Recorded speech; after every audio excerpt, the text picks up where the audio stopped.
Right now, beyond the last planet, a silent machine is still moving, carrying Earth's voice into a future longer than civilization itself. Long after our cities are dust and our sun has changed, Voyager 1 will keep going, alone, uncorrected, unstoppable. When the Milky Way reshapes, when stars drift and darken, what will Voyager 1 become, and what will its message mean in the next 10 trillion years? There are journeys so long that history becomes weather, and a single decision becomes a vector through eternity. Voyager 1 is that decision, still cutting forward while the universe quietly rewrites every map we ever trusted. We like to imagine space as distance, but the deeper truth is duration, an ocean measured in eras, not miles. In the darkness between stars, nothing announces itself. Meaning survives only if something, somewhere, can read it. This is the story of a probe designed for the nearby and the immediate, now forced to endure the slow physics of forever. Its body is ordinary metal and wiring, yet its path intersects the grand machinery of planets, plasma, and time. Every year that passes, Earth changes its languages and borders, while Voyager's course remains almost perfectly indifferent. And yet indifference is not emptiness. Interstellar space has structure, pressure, fields, and a quiet violence in dust. Ahead lies a chain of thresholds that cannot be photographed, only inferred from faint signatures and patient geometry. Behind lies a brief moment when human hands could still reach it with commands, before distance turned conversation into archaeology. We will follow what remains measurable, and then what can only be modelled, as the signal thins and disappears. Because the central question is not simply where Voyager goes, it is what its voyage can still mean. Meaning is fragile, dependent on context, on memory, on the persistence of minds that recognise patterns as messages. Yet the artifact endures in a different way, carrying instructions, images, and a claim that we were here. Over the next 10 trillion years, the solar system will not stay familiar, and the galaxy will not keep its shape. Stars will age, orbits will drift, and the night will acquire new rules, slowly, then all at once. We will watch the present recede into deep time, where prediction becomes probability and certainty becomes a narrowing hope. And through it all, one small craft becomes a clock for everything we cannot hold: our technology, our home, our names. Not a hero, not a miracle, just a persistent trajectory and the question of who, if anyone, will ever answer it. Before we begin, let us know in the comments below where in the world you're watching from and what time it is there. Now settle in for a journey from the outer planets where gravity turned timing into speed to the invisible borderlands where the sun's influence fades. Our timeline will keep widening. And when the last stars burn low, Voyager 1 becomes a quiet yardstick against the dark, inviting us to measure what lasts.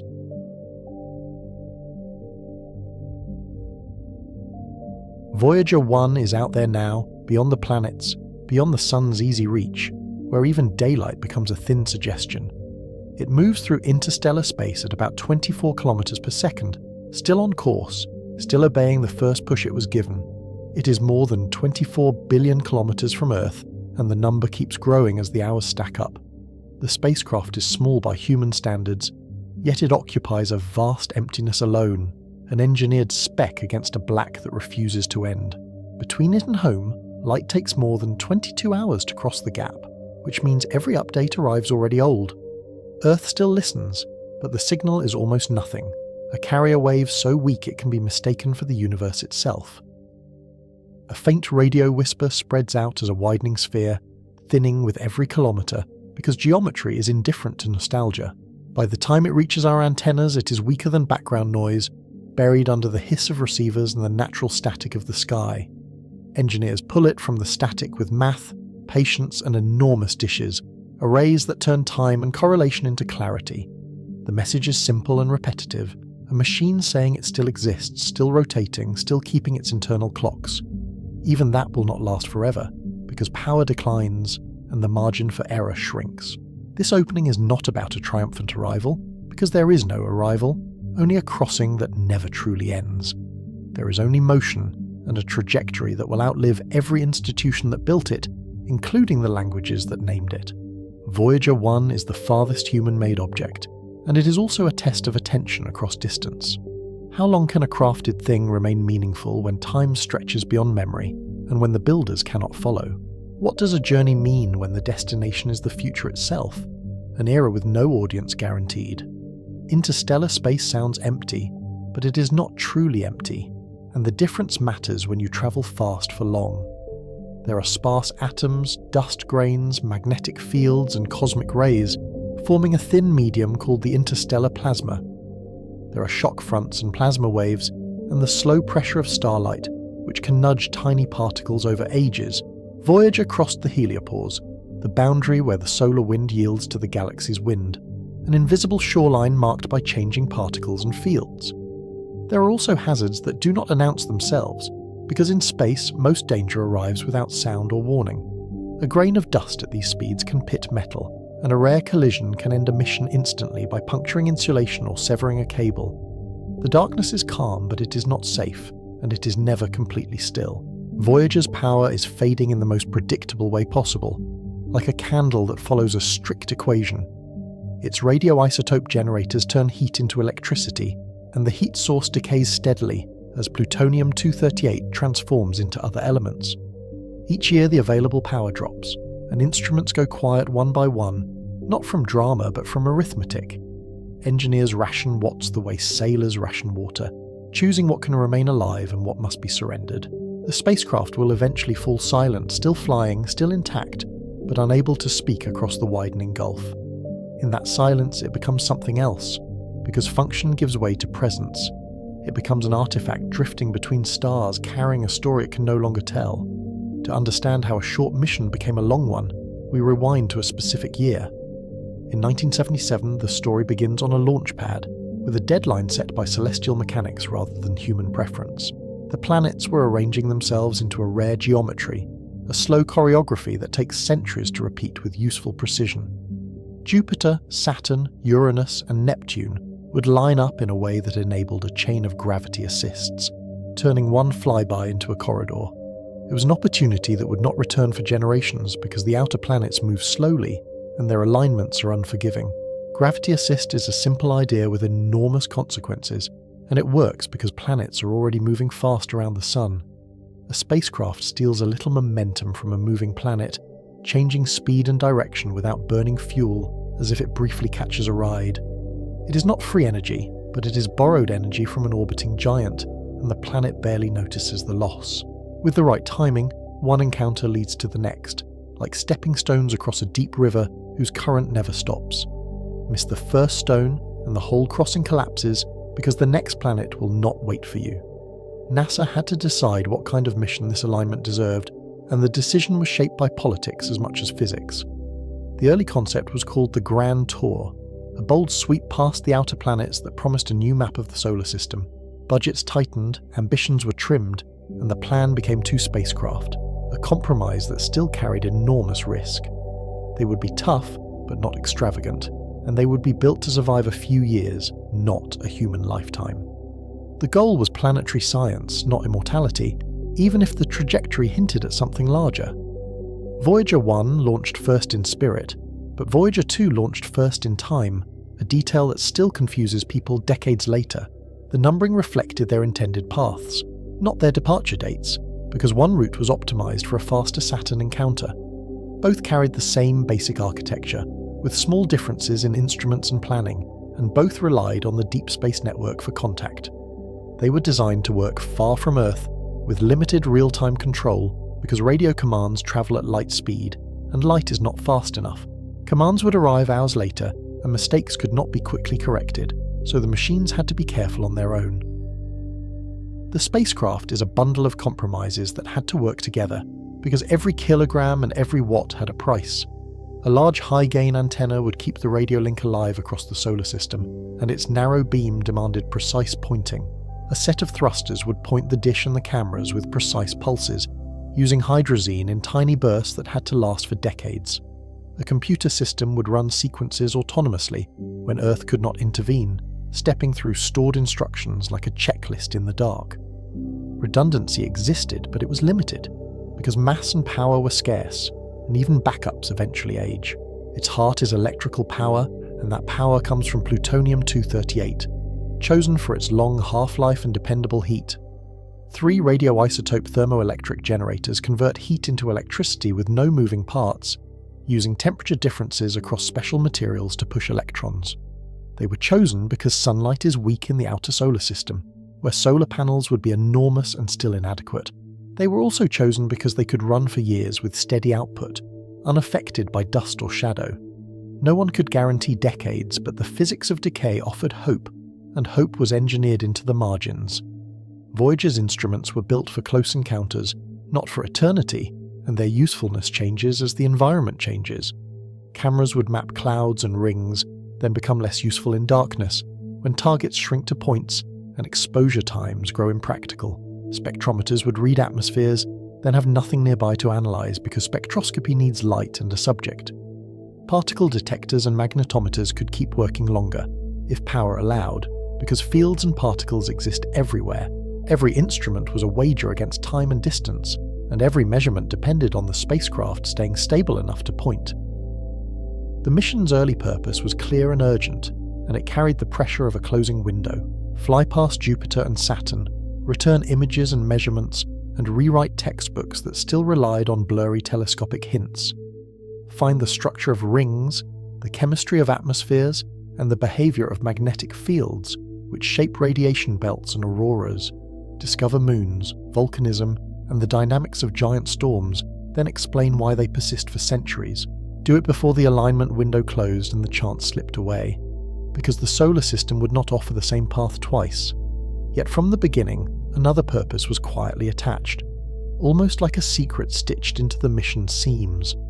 Voyager would carry a message not for NASA but for whoever might find it, in whatever era still has curiosity.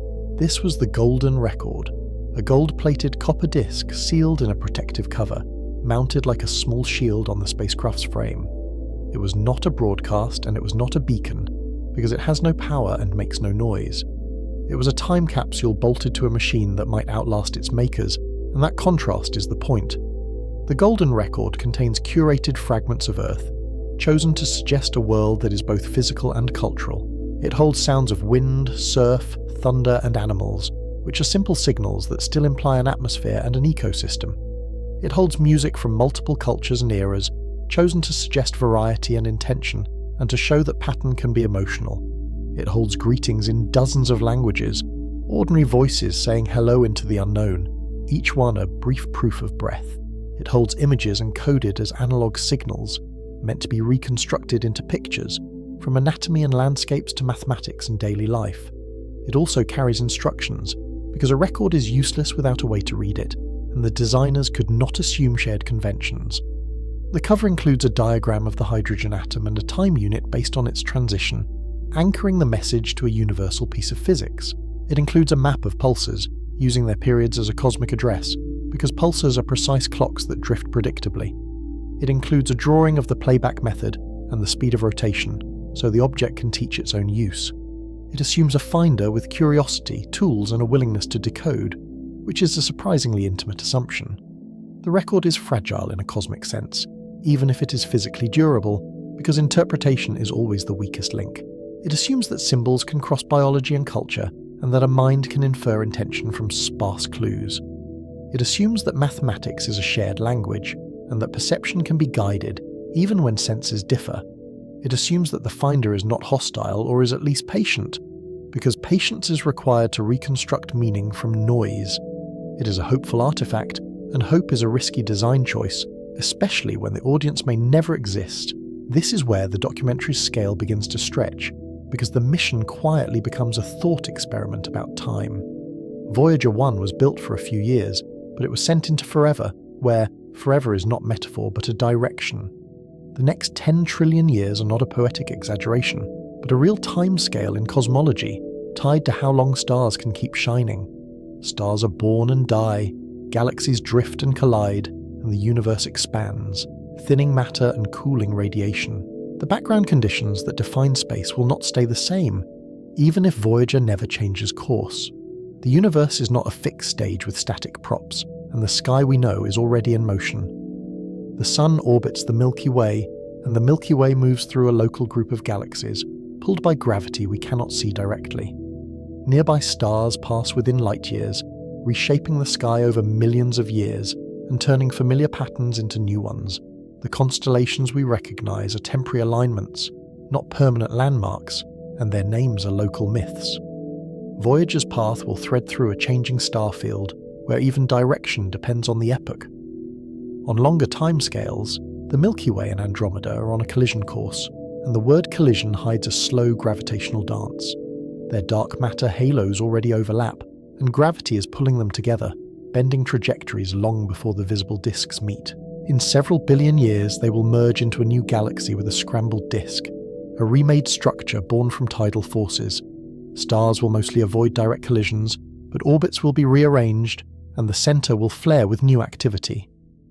The night sky from any planet will be rewritten, and any map based on today will become a fossil. Entropy rises, and usable energy becomes harder to find, a rule that shapes everything from engines to galaxies. Star formation will slow as gas is consumed or heated, and the raw material for new suns becomes scarce. Many stars will fade into white dwarfs, neutron stars and black holes, leaving behind compact remnants that glow weakly or not at all. The bright era of galaxies is not eternal, even if it feels endless now, because brightness depends on fresh fuel. The far future is colder, darker, and more dilute, and the universe becomes a quieter place to be. Voyager 1 will not steer through any of this, because it has no engine for interstellar navigation, and no plan beyond its initial trajectory. It will be carried by inertia, nudged by gravity, and buffeted by rare interactions, like a bottle in a cosmic ocean.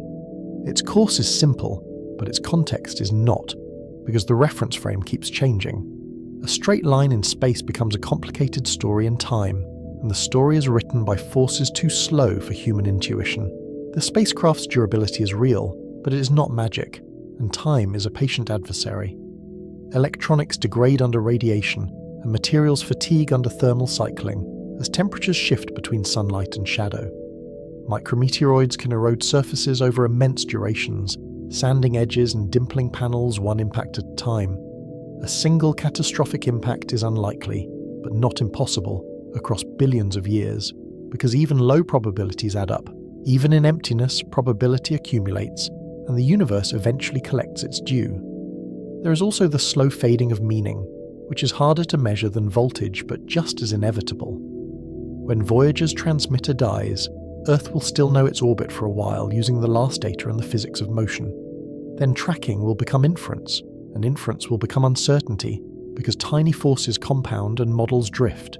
Eventually Voyager becomes just another object among countless objects, indistinguishable without a label or a signal. Unless someone finds it, its message remains unread, and unread messages are a special kind of silence. That possibility is part of the tension, because the golden record was built to survive, but not to be found. Interstellar space is vast, and the cross-section of a spacecraft is tiny, a target smaller than a dust mote on the scale of a galaxy. The odds of encounter are low and the timescales are high, which makes maybe feel like never. The record is aimed at cosmic time, yet it may drift forever without an audience, like a book sealed in a library with no door. Still, the act of sending it matters, because it reveals a species thinking beyond its lifespan, even if it cannot escape its limits. It is science, but it is also philosophy embedded in hardware. A statement made with bolts and circuits rather than words. It says we existed, we listened, we made patterns, and we wanted to be known, even if we could not guarantee survival. It is a message launched from a brief moment of stability on one planet, during a century that also learned how fragile stability is. It is a wager that the future contains minds, and that minds sometimes choose to look outward. The central question follows the spacecraft into the dark, and it grows heavier as the distances grow.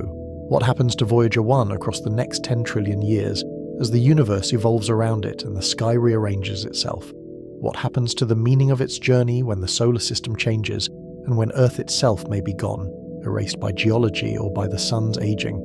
Does the record become a relic, a greeting, or a silent tombstone, an object that outlives its context and waits for interpretation? We return now to the beginning of motion that we can still measure. Fire lifts metal from Florida air into orbital night, and the mission becomes a trajectory, clean and irreversible. In the glare, the rocket's exhaust blooms like a temporary sun, and the ground shakes under a force that exists only to leave the ground. The first targets are not interstellar mysteries, but the giant worlds we can name, bright points that will soon become spinning disks. Voyager was built to visit Jupiter and Saturn, and to send back proof, because proof is what science demands when distance hides detail.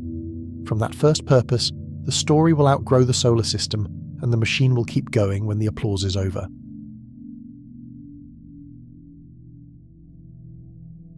Voyager 1 is already beyond the planets, but its meaning was forged at the giants. Chapter 1 left it drifting into deep time, still moving on a single, ancient push. Now we return to the moment the solar system opened like a door, and the doorway was gravity. The outer planets are far apart, and chemical rockets cannot simply brute force the distance. Fuel is mass is cost, and every extra kilogram demands more propellant. Even the best engines obey the rocket equation. Each added meter per second becomes exponentially expensive. That equation is not a slogan. It is arithmetic that punishes ambition with compounding requirements. Deep space travel becomes a problem of geometry, timing, and borrowed motion.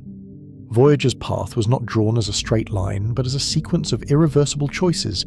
In the 1960s, mission planners noticed a rare alignment of the outer planets, a spacing that repeats only on long timescales. It meant a spacecraft could visit multiple giants with one launch, if it used each planet as a moving tool. The concept became known as the Grand Tour, and it sounded almost mythic at first. Behind the myth was a practical insight. The planets themselves could supply the delta V if you arrived at the right moment. Budgets and realities trimmed the full itinerary, yet the underlying opportunity remained. Gravity could do the work that fuel could not, and it could do it without carrying a single extra kilogram. Gravity assist sounds like a trick, but it is orbital mechanics made practical. A planet is already racing around the Sun, carrying enormous momentum in its orbit. A spacecraft approaches on a hyperbolic path, falls into the planet's gravity well, and leaves on a new heading. In the planet's frame, the spacecraft's speed in and out can match, but direction changes.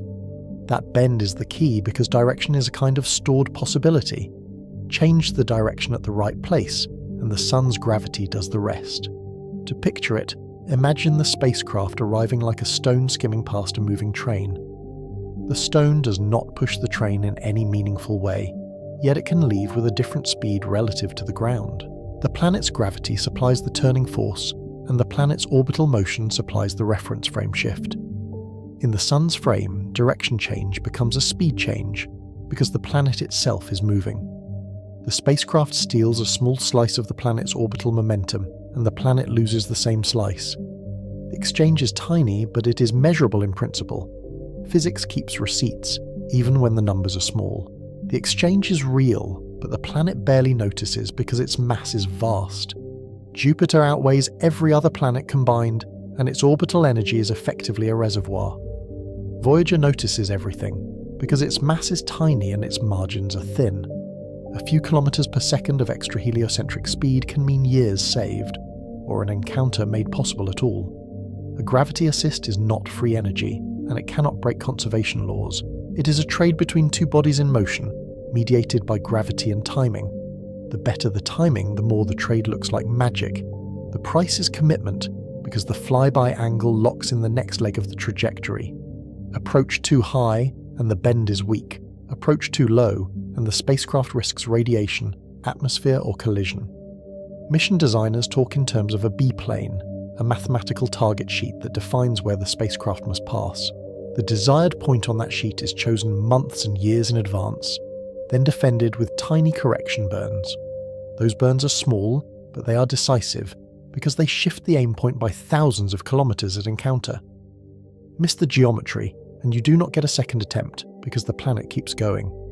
This is why gravity assists are essential for deep space travel with limited fuel. They let small machines reach places that would otherwise require impossible propellant.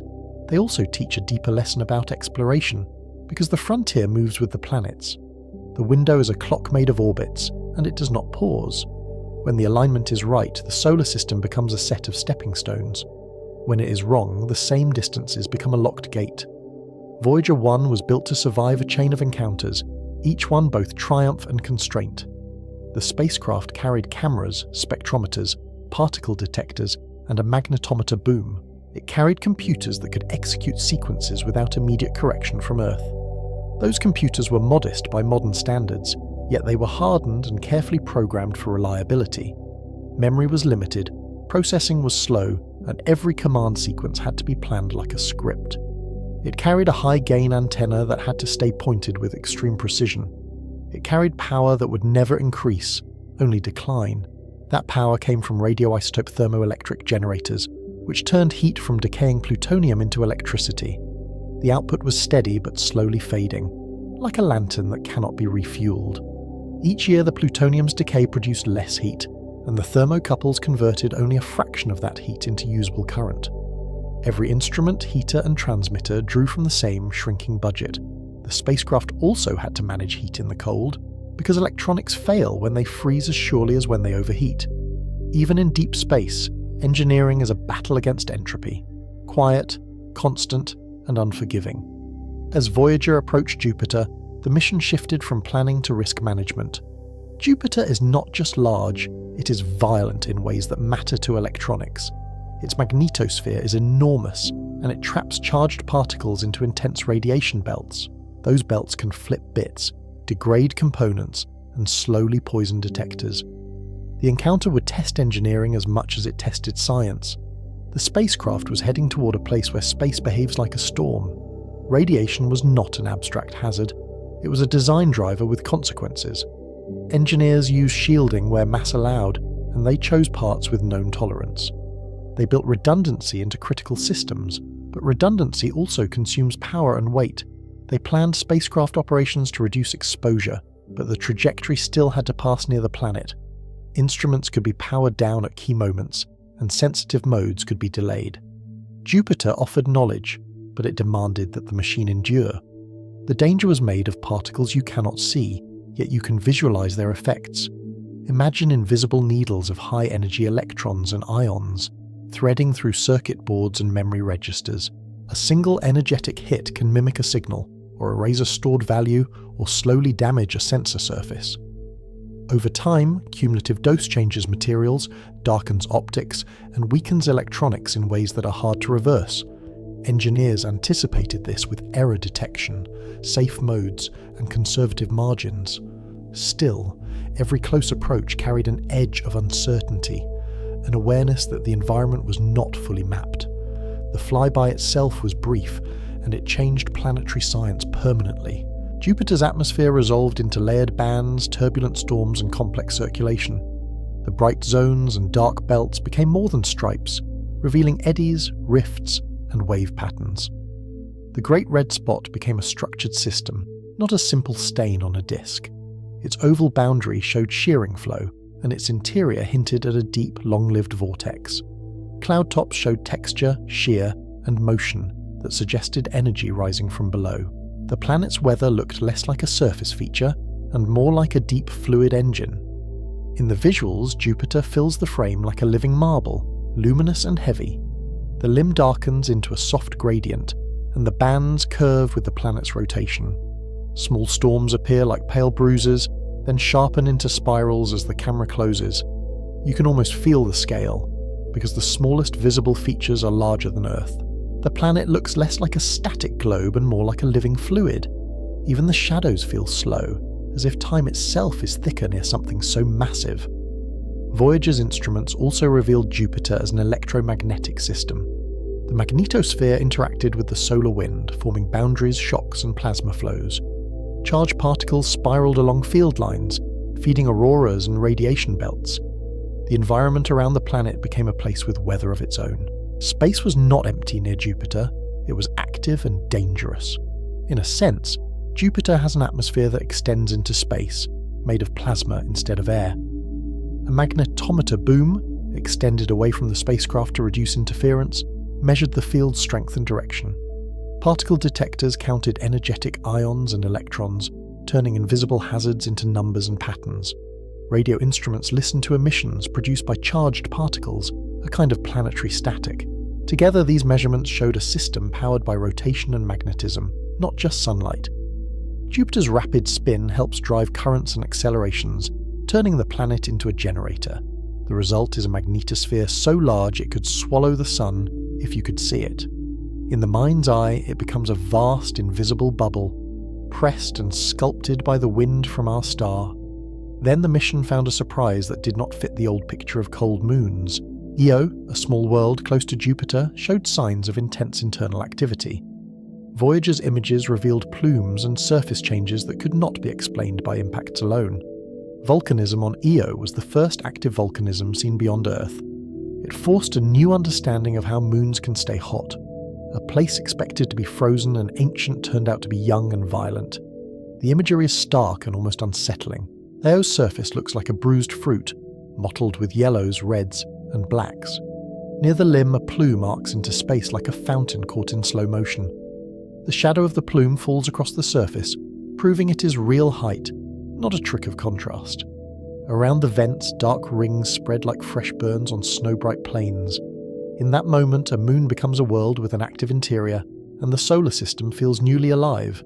The explanation was tidal heating, a consequence of gravity turned inward. Jupiter's pull flexes Io and orbital resonances keep the flexing constant. The moon is kneaded by changing tides, and friction turns motion into heat. The result is a world powered by orbital mechanics, not sunlight. It was a revelation that linked gravity assist to geology and trajectory to fire. The same gravitational laws that bend a spacecraft can also melt rock. Io's resonance with Europa and Ganymede maintains its slightly non-circular orbit, preventing the tides from relaxing. That small orbital eccentricity is enough to keep the interior working like a mechanical pump. Over time, the energy dissipates as heat, driving magma upward and renewing the surface. This is why Io has few impact craters, because its skin is constantly being rewritten. The moon is a laboratory for tidal physics, made visible in sulphurous colours and erupting vents. It also hints at a broader rule: heat can come from motion, even when sunlight is weak. Other moons also became more than points of light. Europa hinted at a fractured surface shaped by ice and stress.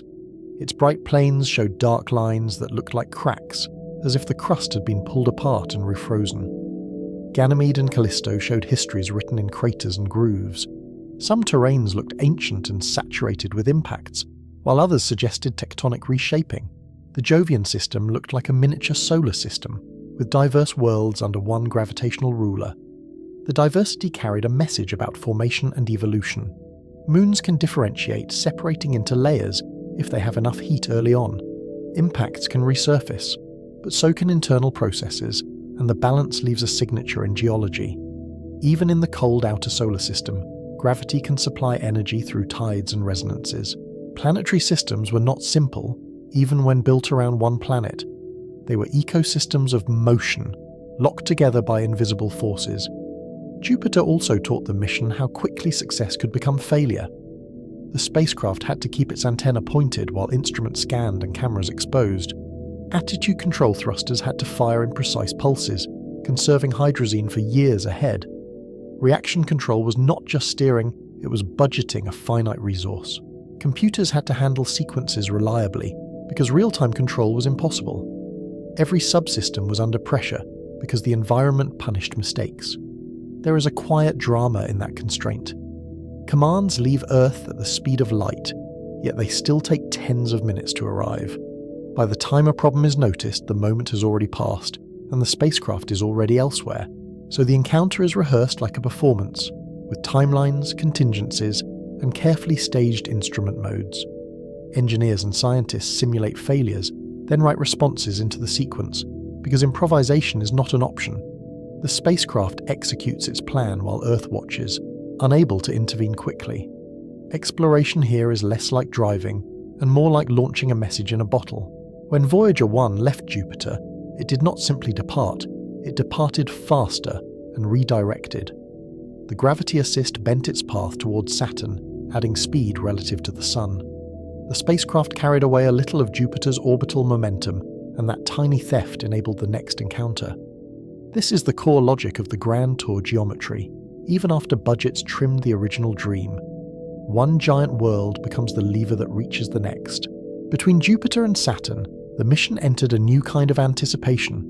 The spacecraft was healthy, but the next decision was already looming. Saturn was not just a destination, It was a junction with competing priorities. One path could preserve options for more planets, and another could chase a single moon. The choice would define Voyager 1's entire future.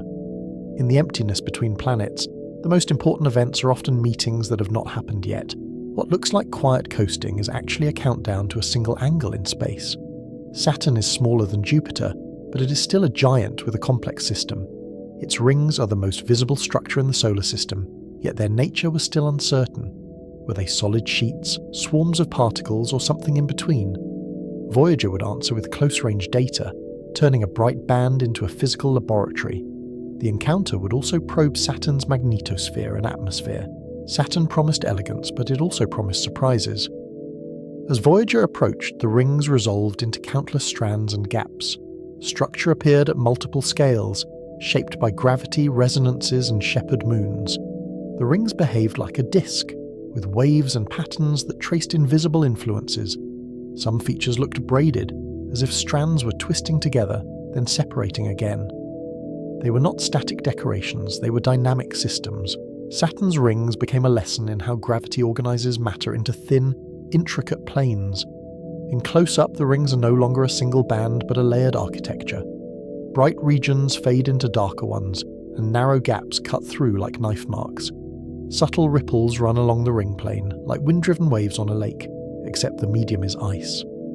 Those waves are density variations, created by resonances with moons and by gravitational instabilities. The rings reveal physics you can see, because the particles trace the forces. Even the shadows cast on the rings become data, turning sunlight into a measuring tool. Voyager's measurements showed that the rings are made mostly of water ice, ranging from dust-sized grains to boulders. Their brightness is a clue to composition, but also to texture and particle size. Collisions between particles damp vertical motion, keeping the rings thin compared to their width. Yet collisions also spread the rings over time, implying the system evolves. The rings become a clock of sorts, one that hints at age, replenishment, and loss. The question lingers in the background. Are we seeing something ancient, or something continually renewed? Saturn's moons also emerged as distinct worlds with their own stories. Some were cratered and ancient, some showed smooth surfaces and hints of internal change. The system looked like a family shaped by formation, collisions, and tidal forces. Each moon's orbit acted like a signature of past interactions. Resonances carved gaps in the rings and maintained patterns, linking moons to ring structure. The Saturn encounter broadened the idea of what a planetary system can contain, but one moon dominated the mission's priorities because it offered something rare. Titan has a thick atmosphere, dense enough to hide the surface and shape climate. Before Voyager, Titan's air was a mystery, and it suggested chemistry that could resemble early Earth. Understanding Titan meant understanding atmospheres as evolving systems. It also meant using the flyby to sample an alien sky. Titan was a world with weather, even at the edge of sunlight. The interest in Titan had deep roots in planetary science. Spectra from Earth hinted at methane and complex hydrocarbons, but the details were uncertain. If Titan's atmosphere contained organic molecules, it could serve as a natural experiment in prebiotic chemistry. Not life itself, but the chemical steps that make complex carbon compounds possible. That question lingered in the background of the mission, growing louder as Saturn approached. Titan was the kind of target that can justify an entire trajectory. It also raised a quiet, unsettling thought. How many worlds make complex chemistry, yet never make biology? Titan became the decisive target, and that decision carried a cost. To fly close enough for meaningful measurements, Voyager 1 needed a specific approach geometry. That geometry would use Saturn's gravity to bend the trajectory sharply out of the ecliptic plane. The ecliptic is the flat disk where most planets orbit, and leaving it changes everything. A spacecraft above or below that plane cannot easily meet other planets. The solar system is wide, but the useful roads are mostly flat. This was the mission's irreversible choice, made in the language of priorities. A Titan flyby would sacrifice the option of continuing to Uranus and Neptune. A different Saturn flyby could keep the spacecraft near the ecliptic, preserving a planetary tour. Voyager 2 was already assigned the longer route, but Voyager 1 still had options. The team chose Titan because knowledge was the point, not symmetry. In the end, the mission favoured depth over breadth. It is a decision that still echoes, because it reminds us that exploration is always a form of editing. The Saturn encounter therefore carried tension that Jupiter did not. At Jupiter, success opened the next door, and the corridor stayed in the plane. At Saturn, success would also close doors, because the best science required a one-way turn. The spacecraft could not hesitate because the flyby happens once. The decision was executed as a trajectory, not as a speech. In spaceflight, choices are often made by geometry long before they are felt emotionally. As Voyager 1 passed Saturn, it measured the planet's atmosphere and magnetic environment. It observed cloud layers and winds, adding context to the physics of giant planets. Subtle banding and storm features emerged, quieter than Jupiter's but still dynamic.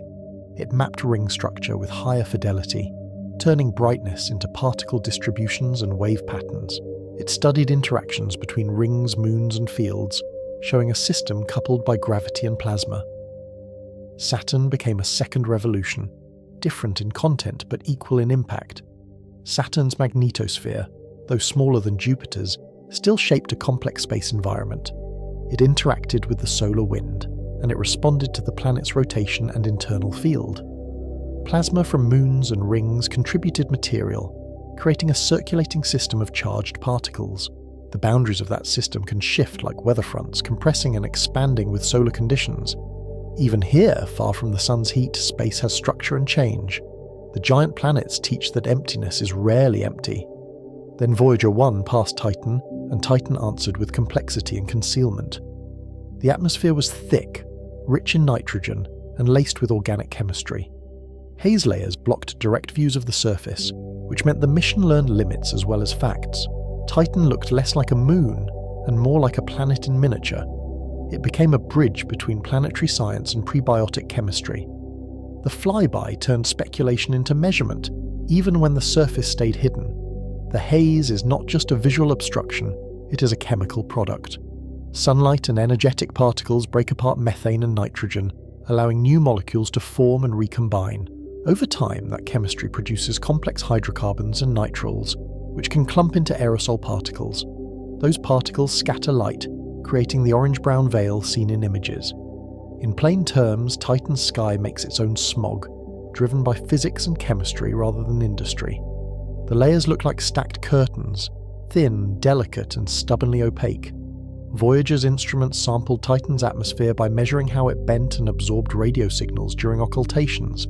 As the spacecraft passed behind Titan, its transmissions skimmed through layers of air, and the signal changed in telltale ways. This technique turns a simple radio link into a probe of density and temperature. It is elegant because it uses geometry instead of hardware, and it fits the theme of the mission. Even the data collection is a kind of gravitational choreography. The signal becomes a thread, and Titan's atmosphere becomes the hand that bends it. The Titan flyby also performed the final gravity assist that defined Voyager 1's destiny. Saturn's gravity bent the spacecraft's path upward, away from the solar system's main plane. The new trajectory aimed toward interstellar space, not toward another planet. The spacecraft gained speed and changed direction, and the change was permanent. In a few hours, decades of future were decided. The last close encounter became the first step of a different journey. This is the cost of knowledge, and it is not metaphorical. A mission can only be in one place, and it can only spend its momentum once. Every close flyby consumes the freedom to choose other flybys later. Exploration is not just discovery, it is commitment under uncertainty. Voyager 1 traded the possibility of Pluto and the outer Tor for Titan's atmosphere and a clean exit. The reward was clarity, and the price was alternate histories. Pluto, in particular, becomes the ghost of the road not taken. In the 1970s, Pluto was still a planet in the public imagination, and it represented the edge of the known. A path toward Pluto would have required different timing and different geometry. Voyager 1 could not do everything, and the alignment window did not forgive indecision. The spacecraft's future was shaped by what it did not visit. The absence becomes part of the story, because it reveals the mission's limits. It also raises a question that haunts every map. What discoveries are missing, simply because the path did not bend that way? The deeper lesson is that a small craft can steal momentum from giants, but it cannot steal options from time. The planets move, the windows close, and the geometry changes. Gravity assist is powerful, yet it is also strict. because it binds you to the choreography. The solar system opens like a door only when the hinges align. Once you pass through, the door swings shut behind you. That closing is not failure, it is the natural consequence of motion. These encounters also changed how we think about planetary systems beyond our own. Jupiter and Saturn showed that giant planets are not simple balls of gas. They are engines of magnetism, radiation, weather, and moon-driven dynamics. Their moons showed internal activity powered by tides and resonances. The solar system looked less like a tidy diagram and more like a set of interacting processes. The giants were not background scenery, they were architects of their neighbourhoods. That matters for cosmology, because our solar system is not the universe's template. Only one example. Star formation naturally produces disks of gas and dust, and disks naturally form planets. Giant planets can migrate, reshape smaller worlds, and sculpt debris into rings and belts. Moons can be heated, cracked, and chemically active without sunlight. The processes Voyager saw are likely common outcomes, not rare accidents. When you understand the local case, you gain language for the distant ones. Exoplanets, still mostly unknown when Voyager launched, now fill catalogues by the thousands. Many are giant planets close to their stars, and many systems look nothing like ours. Yet the physics is continuous, because gravity, disks, and tides operate everywhere. Voyager's data became part of the toolkit for interpreting distant worlds. The outer planets became a local laboratory for a galactic question. What we learned here helps us imagine what is normal out there. The central question of this documentary presses closer here because the mission's meaning changes at Saturn. What happens to Voyager 1 across the next 10 trillion years is partly answered by this turn. The spacecraft becomes an interstellar object because of a choice made for science. Its long future is not an accident but a consequence of orbital mechanics and priorities. Destiny in this story is a trajectory computed on Earth. A few lines of mathematics became a path through cosmic time. After Saturn, the bright planets begin to fall behind, and the solar system's scale becomes personal.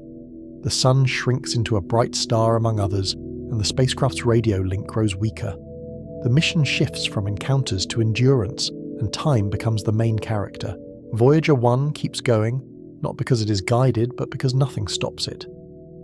In deep space, inertia is a kind of persistence. The long coast begins with a simple fact that feels like a mood. There are no more planned planetary flybys, and no new worlds will swell into view. Instruments that thrived on close targets must adapt to measuring fields and particles in the dark. Engineering becomes a slow triage of power, heat, and pointing. The story becomes less about images and more about boundaries. The spacecraft turns from photographing worlds to sensing the medium between them. That shift is subtle, but it is profound.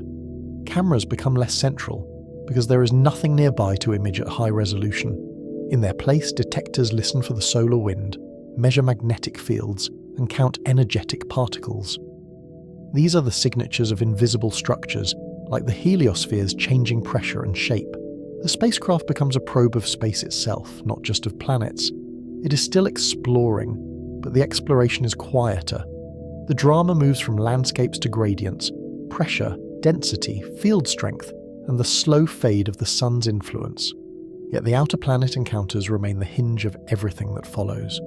Jupiter proved that the solar system could still surprise us at close range. Saturn proved that knowledge can demand sacrifice, and that sacrifice can create a new kind of journey. Gravity assists turned giants into stepping stones, and then into a slingshot out of the plane. A small machine borrowed momentum from worlds that will outlast it, and used that borrowed motion to leave them behind. The giants were both destinations and engines, and Voyager used them as both. We end this chapter with the spacecraft already turning its attention outward. The last giant planet recedes, and the sun becomes a distant source rather than a destination. Voyager 1 is now committed to interstellar space, where the next milestones are invisible boundaries.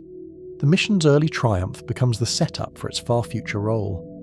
A machine built for a few years has been pointed into 10 trillion years of consequences. The camera lingers on emptiness, because emptiness is now the terrain. Next, the camera turns away from the bright planets toward the dimming sun, and the scale of time takes control. Voyager enters the long interplanetary night, where every kilometer is easy and every year is hard. The spacecraft becomes a moving reference point for a changing solar system. Its journey continues, and the meaning of that motion will be tested by the future itself.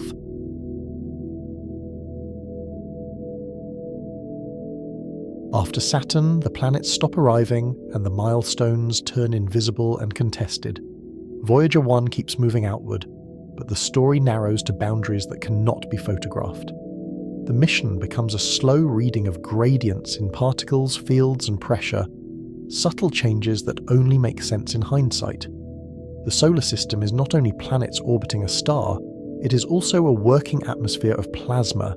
The sun continuously releases the solar wind, a stream of charged particles dominated by protons and electrons. Near Earth, it can race at hundreds of kilometers per second, and it never truly stops.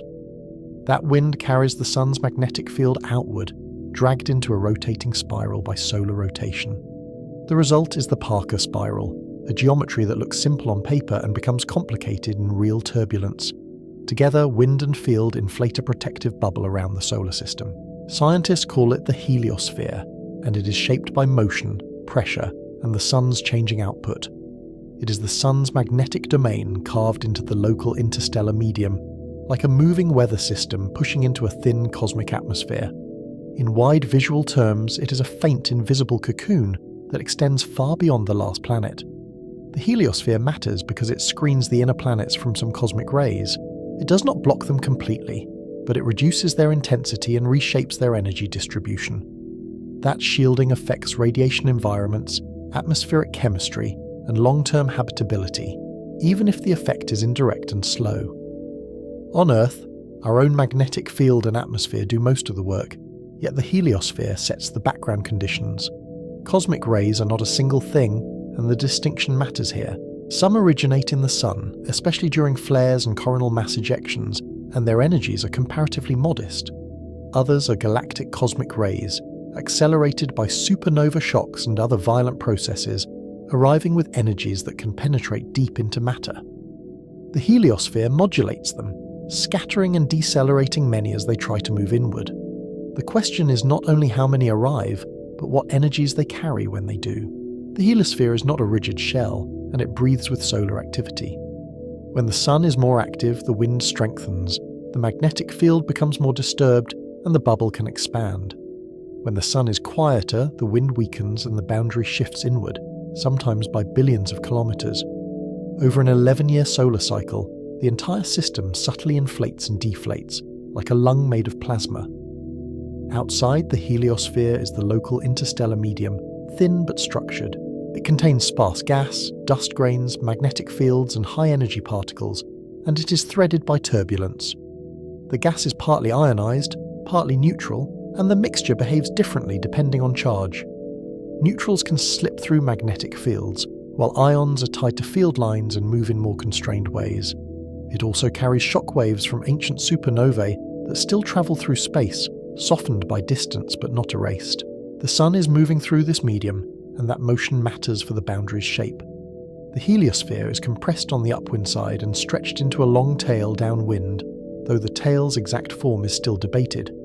It resembles a boat's wake, but the water is plasma and fields, and the wake can fold and reconnect. If you could see it, it would be a dim, asymmetric glow shaped by pressure and magnetism. Voyager 1's job in this phase is simple to state and hard to interpret.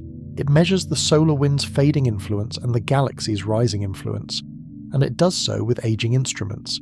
It counts particles across different energies and senses magnetic fields with exquisite sensitivity. Yet every measurement is local, taken at a single point, and the boundary itself is a moving, wrinkled surface. The first major boundary is the termination shock, where the solar wind slows abruptly. Far from the sun, the wind becomes too weak to push supersonically against interstellar pressure, so it must decelerate. Like a river hitting a broad, resisting sea, the flow must slow and thicken to match conditions ahead. In plasma terms, the shock converts bulk flow energy into heat, turbulence, and accelerated particles. At the termination shock, kinetic energy turns into heat and disorder. The solar wind becomes hotter and denser, and its speed drops from supersonic to subsonic, relative to local wave speeds. The shock is not a wall, it's a region that can move and ripple with solar conditions. A strong solar event can push it outward, while a quiet period can let it drift inward. That mobility turns a clean textbook boundary into a shifting zone. Voyager 1 did not cross the termination shock first, and that detail shaped expectations. Voyager 2 encountered it in 2007, at a different distance than models predicted, and the surprise was instructive. The mismatch hinted that the heliosphere is asymmetric, time variable, and influenced by the interstellar magnetic field. It also hinted that a single crossing cannot define a global shape. One spacecraft sees one slice, and the rest must be inferred. Voyager 1 crossed its own termination shock in 2004, but the data were not clean. The spacecraft's plasma instrument had failed years earlier, removing a direct wind speed measurement that would have settled the moment. Scientists had to infer the crossing from other sensors and patterns, like energetic particle behavior and magnetic signatures. That inference is careful work because multiple processes can mimic a boundary. In the outer solar system, ambiguity is not a flaw, it is the default state. Beyond the termination shock lies the heliosheath, a thick buffer zone of slowed solar wind. Here the flow is turbulent, like wind meeting fog and losing coherence, and the analogy is more than poetic. The plasma is stirred by instabilities, waves, and compressions that propagate like weather fronts. The solar wind still dominates, but it is battered and mixed, and its direction can become less orderly. In visual terms, this is a dim, churning sea where the sun's influence is fraying. In the heliosheath, magnetic fields pile up and twist, and particles are accelerated. Energetic neutral atoms and anomalous cosmic rays become part of the picture, each revealing different physics. Anomalous cosmic rays begin as neutral atoms drifting in from interstellar space, then become ionized and picked up by the solar wind. Once charged, they can be accelerated at shocks and carried outward, turning interstellar material into heliospheric radiation. The region becomes a laboratory for shock physics and plasma transport, but it is a laboratory without walls. This is where the documentary's tension shifts from spectacle to uncertainty. The boundary is invisible, and the instruments do not agree at first glance because they measure different populations. The spacecraft is far enough away that every measurement arrives late and faint, and the context is always missing. A sudden change could be a boundary, or it could be a transient structure passing by. The farther Voyager goes, the more the story depends on interpretation. Voyager 1's distance turns communication into a fragile ritual. The signal leaves a small transmitter and spreads as a growing sphere, thinning with every kilometre. By the time it reaches Earth, it is weaker than background noise and must be extracted with patience. The radio carrier is not a loud broadcast, it is a whisper embedded in static. In a control room, it becomes a line on a spectrum display, barely rising above the floor. The Deep Space Network makes that extraction possible through scale and coordination. Giant antennas in California, Spain and Australia take turns listening as Earth rotates, handing the spacecraft from horizon to horizon. Arrays combine signals, and long integrations pull order from static, as if time itself were a tool. The network's clocks and frequency standards must be precise, because drift can smear a faint signal into nothing. When the signal is this weak, precision becomes a kind of hearing. Even with the network, the link budget is tight and getting worse. The spacecraft transmits with only a few tens of watts, closer to a household light bulb than a broadcast tower. At billions of kilometers, that power is diluted by geometry into an almost unthinkable faintness. The receiving system compensates with dish-size, low-noise amplifiers and coding that can recover bits from corrupted frames. The triumph is not speed, but persistence. Pointing becomes a survival requirement, not a convenience. Voyager's high-gain antenna has a narrow beam that must stay aligned with Earth, and the margin for error shrinks with distance. Small thruster pulses maintain attitude, and each pulse spends irreplaceable hydrazine stored since the 1970s. The spacecraft is a spinning, aging machine trying to keep one face turned toward a moving target. From Earth's perspective, it is like balancing a needle on a distant point of light. Light time delay adds another layer of isolation. Commands take more than a day to reach Voyager, and confirmation takes another day to return, so every action is slow.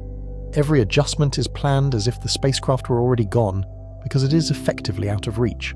Engineers simulate, double-check, and then wait, listening for the faint acknowledgement. The delay turns operations into a conversation with long pauses and no interruptions. While engineers protect the link, scientists watch for signs of the heliosphere ending. The final boundary is the heliopause, where solar wind pressure yields to interstellar pressure and the sun's outflow can no longer dominate. It is the shoreline between the sun's bubble and the galaxy's sea, but the shoreline is not smooth. It can be rippled by instabilities, and it can be dented by solar storms arriving late. It is a boundary defined by balance, not by material. An intuitive analogy helps, but it must stay accurate. The heliopause is not a solid membrane, and it is not a single sharp line everywhere, even if diagrams draw it that way. It is a dynamic interface where plasmas and magnetic fields balance and separate, sometimes with layers. Magnetic reconnection can open temporary pathways, and draping can wrap interstellar field lines around the heliosphere. If you could see it, it might look like a translucent curtain under tension. Before the heliopause, solar particles dominate and the plasma is mostly solar in origin. Beyond it, galactic cosmic rays and interstellar plasma dominate, and the sun's particles become a minor presence. The transition should show up as a swap in particle populations, like changing radio stations as you drive across a border. Yet nature rarely switches cleanly, and the border can be smeared by mixing and time variability. The question becomes which signatures are decisive. Voyager 1 carried instruments designed to count those populations, and their differences matter. The cosmic ray subsystem measured high-energy galactic cosmic rays across a broad range, sensitive to particles that can traverse large distances. The low-energy charged particle instrument tracked lower-energy particles associated with the heliosphere, including those energized in the helios heath. Together they provide a layered view, because different energies respond differently to fields and turbulence. In the outer heliosphere, energy is a kind of identity. In 2012, Voyager 1 saw a dramatic change that looked like a crossing. Heliospheric energetic particles dropped sharply, as if a faucet had been turned off, and the drop was sustained. At the same time, galactic cosmic rays rose and stayed elevated, with a steadiness that suggested a new environment. The shift was not subtle, and it was not easily dismissed as noise. It looked like the sun's influence had finally fallen away. That pattern matched the idea of leaving the heliosphere, but it was not enough to end debate. Some models predicted that magnetic field direction should rotate at the heliopause, reflecting a change from solar to interstellar field orientation. Voyager's magnetometer did not show the expected rotation, at least not in the simplest form. The magnetic field strength increased, but its direction stayed surprisingly similar, and that similarity became a sticking point. In science, a missing signature can be as loud as a detected one. The magnetic field strength increased, but its direction stayed surprisingly similar, and that created a puzzle. Had Voyager entered interstellar space, or only a new region inside the heliosphere with unusual particle behavior? The public argument about definitions was not mere semantics, because the boundary is defined by physics. If the field did not rotate, perhaps the spacecraft had crossed a different structure, like a magnetic barrier. The debate revealed how much we rely on expectations when the boundary cannot be seen. The debate also revealed how hard it is to define a boundary in plasma physics. Boundaries can be layered, porous, and time-dependent, and they can behave differently for different particle energies. The heliopause may include magnetic draping, reconnection, and transient structures that move past a spacecraft like weather. A single trajectory samples one thread through a tangled fabric. What then counts as outside when the interface itself is active? Scientists needed a measurement that could not be easily reinterpreted. The cleanest discriminator was plasma density, because interstellar plasma should be denser than the solar wind at those distances. Voyager lacked a working plasma detector, but it had another way to sense the medium. It could listen rather than touch, using waves as a proxy. In a region where direct sampling failed, indirect inference became the strongest tool. Voyager's plasma wave subsystem could detect oscillations in the surrounding plasma, and the principle is elegant. When a shock wave passes, it can excite plasma oscillations at a frequency tied to electron density, like a note tied to tension. Measure the frequency, and you infer the density, even without capturing the particles directly. The technique is not guesswork, because the plasma frequency is a well-defined physical relationship. The challenge is waiting for nature to strike the bell. In 2013, researchers reported plasma wave events that implied a higher density. The inferred electron density matched expectations for the local interstellar medium, and it was higher than the heliosheath values. That was a strong confirmation that Voyager 1 had crossed the heliopause, at least in the sense of plasma environment. The result did not come from a single reading, but from multiple events and careful calibration. In the end, the boundary announced itself through soundless vibrations. The confirmation still required careful reasoning because the waves were triggered by solar events. A coronal mass ejection sends a pressure pulse outward, and that pulse can reach Voyager years later, stretched and weakened. The spacecraft becomes a distant microphone for solar storms, listening to impacts long after the sun has forgotten them. When those pulses arrived, they made the surrounding plasma ring like a bell, and the ringing frequency revealed the medium's density. The numbers pointed to interstellar plasma, not the diluted solar wind. Particle counts, plasma density and magnetic field behavior together formed a converging case. The heliospheric particles were gone, and the galactic cosmic rays were in, with a stability that suggested a new baseline. The plasma density was higher, and the field looked draped and compressed, consistent with interstellar lines wrapping around the heliosphere. The evidence did not deliver a cinematic moment, but it delivered consistency. In boundary science, consistency across instruments is the closest thing to a photograph.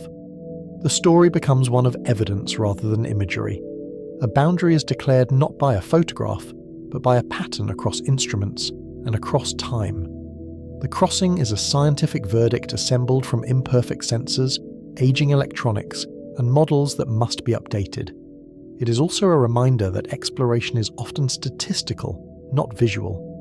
We leave the realm of postcards and enter the realm of plots.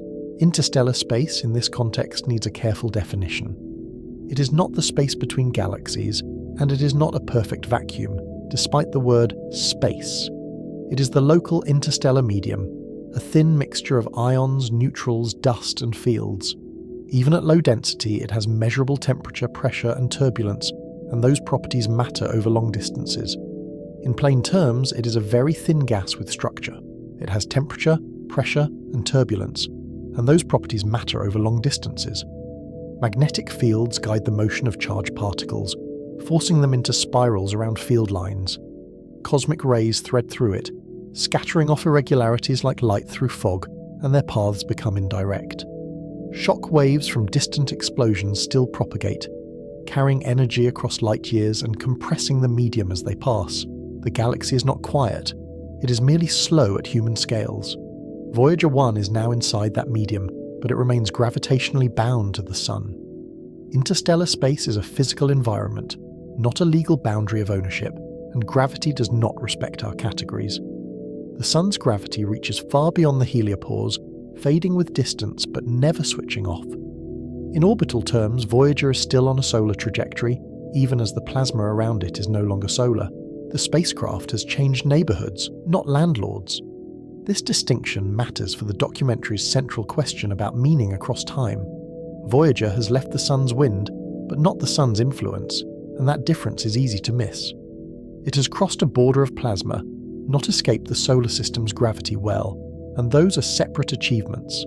The heliopause is a boundary of pressure and fields, not a boundary of celestial mechanics.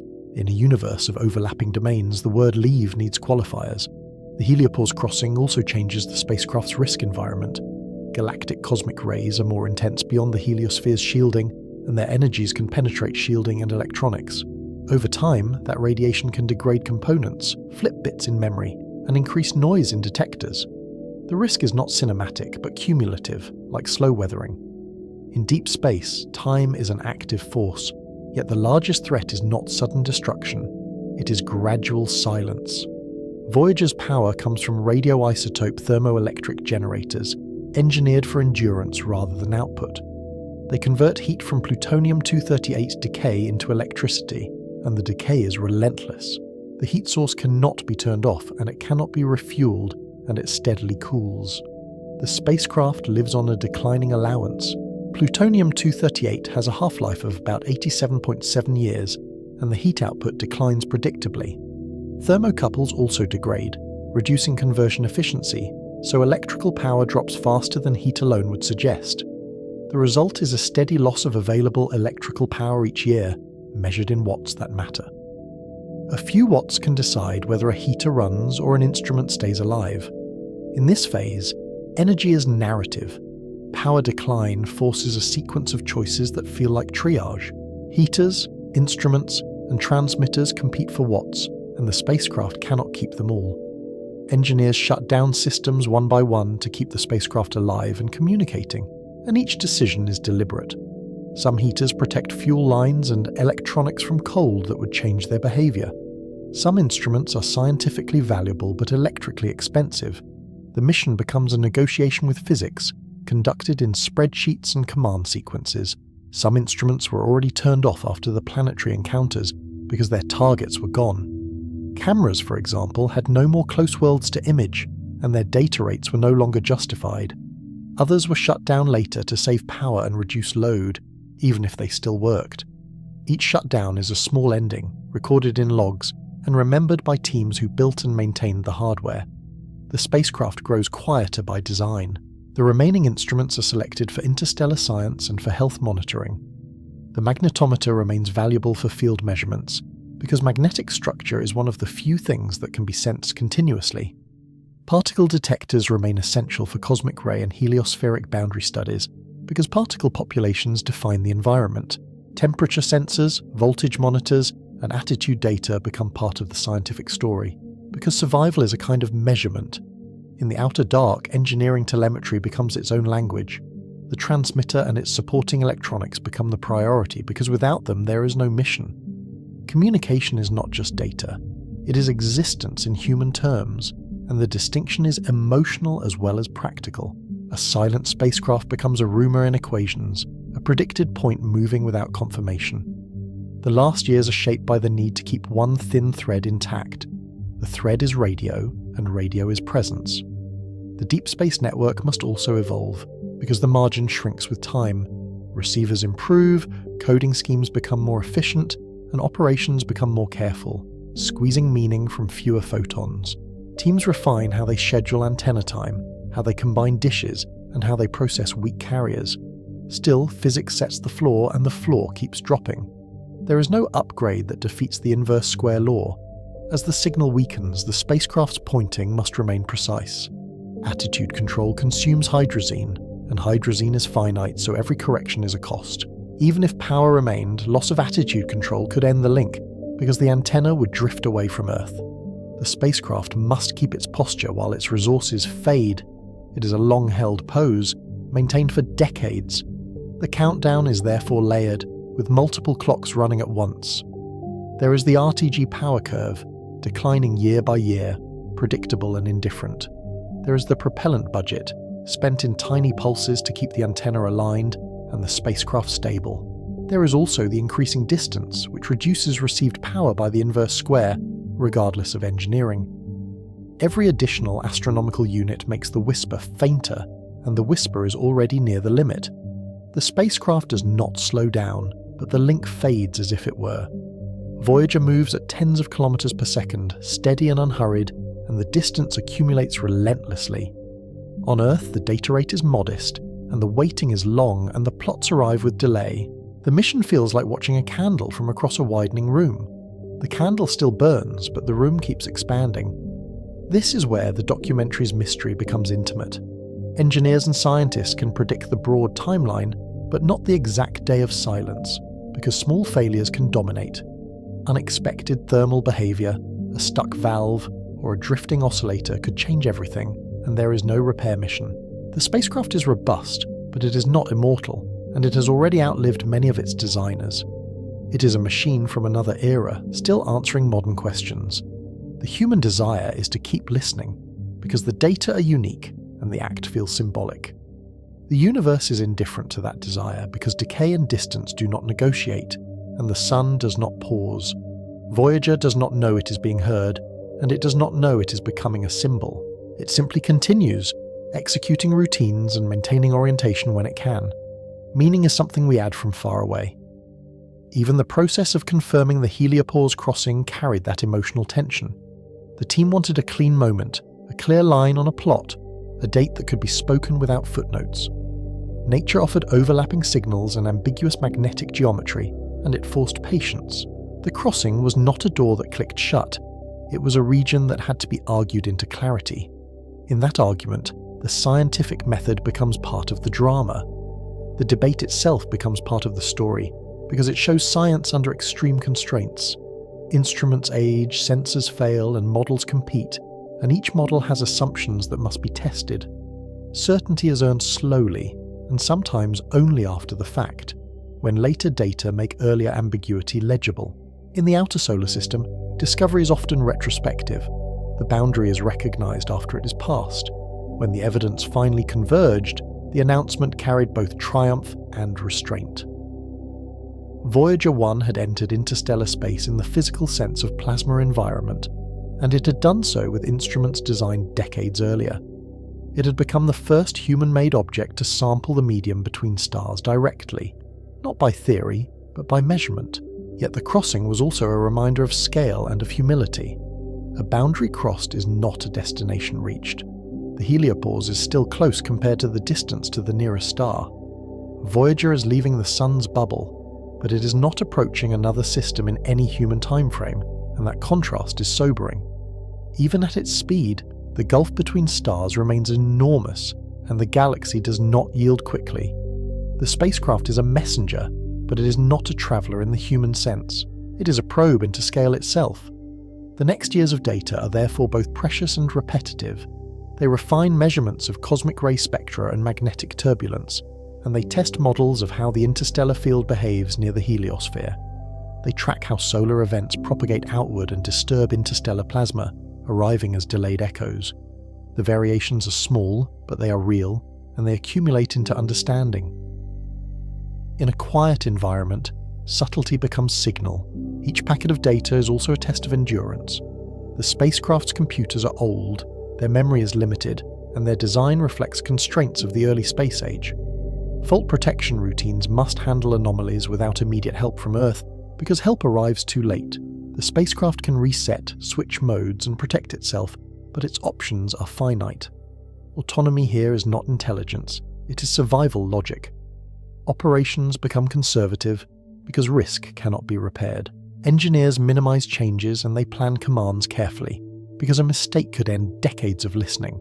They test sequences on Earth, they account for the delay, and they transmit with caution. The mission becomes a long practice of not breaking what still works. In a sense, restraint becomes the final skill of exploration. As power drops further, the list of active instruments will shrink again. Each shutdown will reduce scientific return but extend the time of contact, and the trade is unavoidable. The final years will be a negotiation between curiosity and survival, conducted in watts and temperatures. A heater might be sacrificed to keep a detector alive, or a detector might be sacrificed to keep the transmitter stable. The spacecraft becomes a pared-down instrument of communication. The likely end comes when the transmitter can no longer be powered reliably. At that point, the spacecraft will still have momentum and trajectory, and it will still be moving through interstellar plasma at tens of kilometers per second. Its antenna will still point somewhere, its structure will still hold together, and its record will still be attached. The mission ends, but the object persists.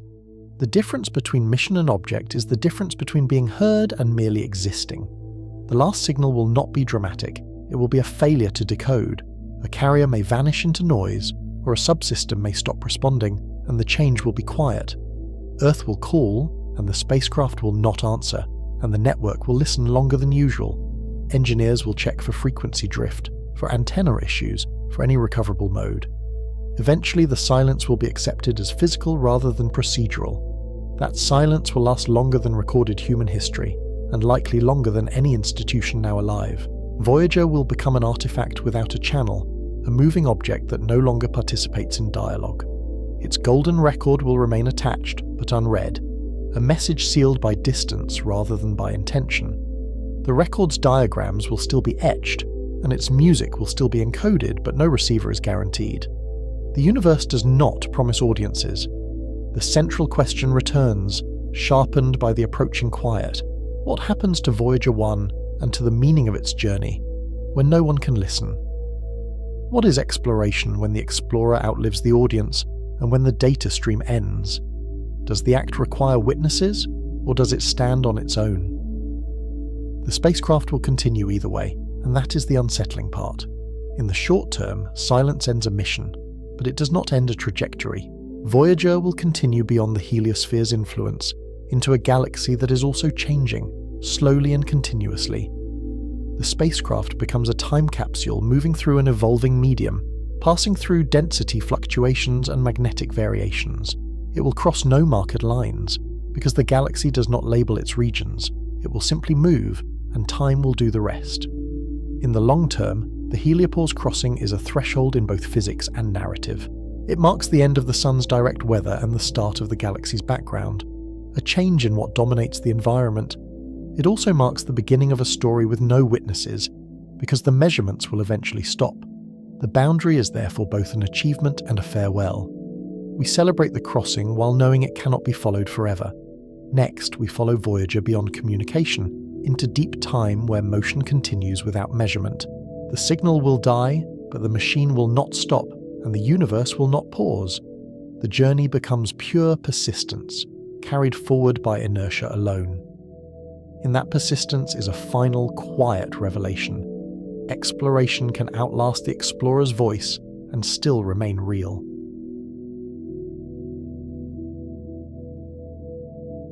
Somewhere beyond the planets, a silent machine is still moving, carrying a message from Earth into a future so long that even the stars will change their names. Voyager 1 is already in interstellar space by environment, yet still bound to the sun by gravity, like a leaf that has left the tree but not the wind. Its radio voice will fade soon, but its motion will not, because momentum is patient and vacuum is forgiving. Chapter 3 ended at the Heliopause, where the sun's wind surrendered to the galaxy's plasma. Chapter 4 begins after the last transmission, when the journey becomes geometry without witnesses. In the final years of contact, the spacecraft's faint carrier wave will thin into the background hiss of the cosmos. Ground antennas will still point, still listen, still integrate signals over hours, until the numbers no longer rise above noise. Then, without any dramatic event, the mission becomes a historical fact rather than a live conversation. The object continues, but the relationship changes, because measurement is part of what makes a voyage feel real. Voyager's speed is modest by galactic standards, about 24 kilometers per second relative to the Sun, which is fast for a human machine yet slow for a star. That is roughly 5 astronomical units per year, a crawl against interstellar distances that are measured in light years. At that pace, a century adds only a thin increment to its separation, barely enough to draw on a map of the solar system. In a million years, it travels about 80 light days, still far from any star, still inside the Sun's wider neighbourhood. The spacecraft is not aimed at a destination, it is aimed at time. It helps to picture what 80 light days means in the dark. Light takes a little over 8 minutes to reach Earth from the Sun, and about 5.5 hours to reach Pluto's orbit. Voyager's million-year drift is enormous by planetary standards, yet it is still only a small fraction of the distance to even the nearest stellar systems. The numbers are not meant to impress us with speed. They are meant to impress us with scale. Its direction is set by the Saturn flyby, tilted out of the ecliptic and pointed toward the constellation Ophiuchus, a patch of sky that is itself only an accident of perspective. In the Sun's frame, that direction looks like a straight outbound line, because the Sun is treated as the origin and the stars as a fixed backdrop. In the galaxy's rotating frame, straight lines are rare, because the reference frame itself is moving and shearing. Motion here is layered, and each layer changes what trajectory means. When Voyager swung past Saturn in 1980, gravity did what rockets could not do efficiently. It traded speed for direction with exquisite precision. The probe's path was bent, not by contact, but by curvature in space-time that we still call gravity for simplicity. That bend locked in a departure plane that will persist for millennia unless later encounters nudge it. The craft is a dart thrown from a moving ship, and the ocean is the Milky Way. The Sun is not stationary while Voyager departs. The Sun orbits the Milky Way at about 220 kilometers per second, completing one galactic year in roughly 2.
you.